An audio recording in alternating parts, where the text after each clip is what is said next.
राधे राधे। आज मैं कर्माबाई की कृष्ण से संबंधित कहानी सुनाऊंगी। सुनिए ध्यान से। कर्माबाई ठाकुर जी की परम उपासक थी। वह कर्माबाई भगवान ठाकुर जी के बाल रूप से बातें किया करती थी। एक दिन उन्होंने सोचा कि फल मेवे के स्थान पर भगवान जी को कुछ हाथ से बनाकर खिलाया जाए। ये बात उन्होंने अपने ठाकुर जी से शेयर की। ठाकुर जी ने कहा कि माई जो बनाया है वही ले आओ, मैं वही खा लूँगा। तो कर्माबाई ने कहा खिचड़ी बनाई है। खिचड़ी परोस कर लाई। ठाकुर जी ने बड़े चाव से खाई। ठाकुर जी बोले खिचड़ी तो बहुत अच्छी बनी है माता, मैं रोज़ खाने आऊँगा, मैं यहीं खाने आऊँगा, मेरे लिए रोज़ खिचड़ी बनाना। अब तो क्रम से ठाकुर जी डेली खिचड़ी खाने आने लगे। कर्माबाई जल्दी से उठ जाती और खिचड़ी चढ़ा देती थी। भगवान जी आते थे और खिचड़ी का भोग लगाकर मंदिर वापस चले जाते थे। एक दिन की बात है कि कर्माबाई के यहाँ एक महात्मा जी आए। वह ठहरे। उन्होंने देखा कर्माबाई सुबह ही उठकर खिचड़ी भर के रसोई में कुछ काम कर रही है। तो कर्माबाई से पूछा क्या कर रही हो? सुबह ही सुबह सुबह उठकर नहाना चाहिए, नहाकर पूजा पाठ करना चाहिए।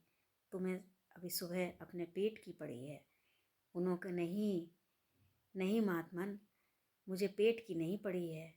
जो संसार के पालनहार हैं वह भगवान जी हैं, वह मेरे यहाँ आते हैं, मैं उन्हीं के लिए खिचड़ी बना रही हूँ।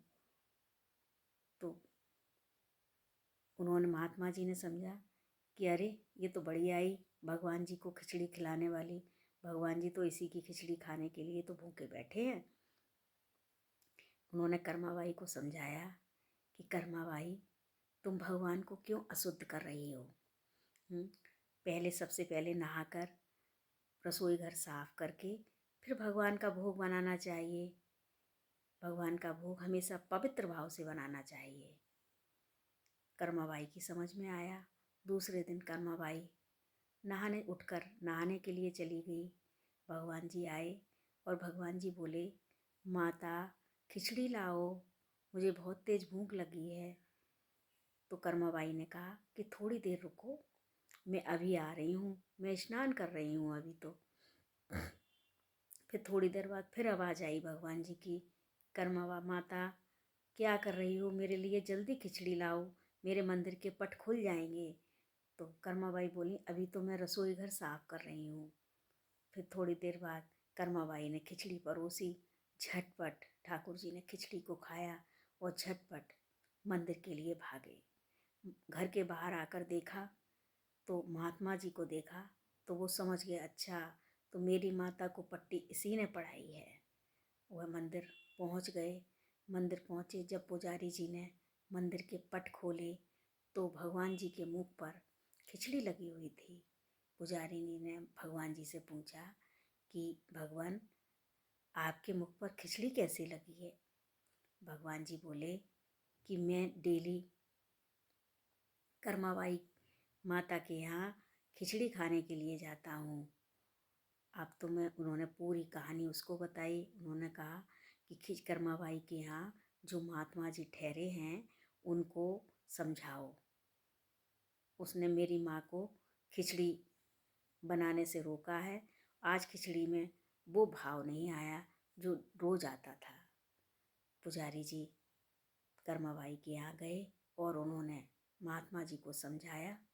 महात्मा जी की समझ में आया तो कर्माबाई के पास महात्मा जी गए और महात्मा जी बोले कि तुम रोज़ जो खिचड़ी बनाती हो वैसे ही बनाओ, ये नियम तो हम संतों के लिए बनाए हैं।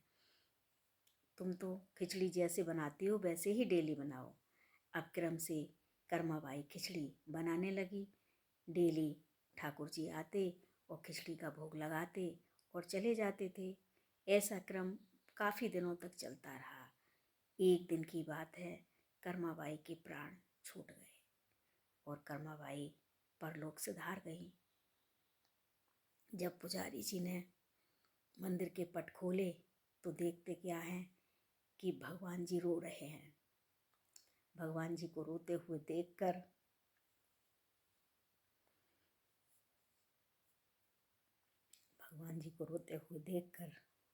उन्होंने पूछा कि भगवान जी आप क्यों रो रहे हैं। तो पुजारी से बोला कि आज मेरी माता परलोक सिधार गई है। आज मेरी माता इस लोक से विदा होकर मेरे निज लोक चली गई है, इसलिए मैं रो रहा हूँ। पुजारी जी ने कहा कि आप परेशान ना हो, आपको माता की कमी कभी नहीं होने देंगे।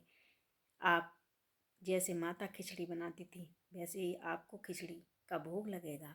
आज भी जगन्नाथ प्रभु के यहाँ खिचड़ी का ही भोग लगाया जाता है। राधे राधे, जय श्री राधे। अगर कहानी आपको पसंद आई हो तो मेरे चैनल को सब्सक्राइब, लाइक और शेयर ज़रूर करें। राधे राधे।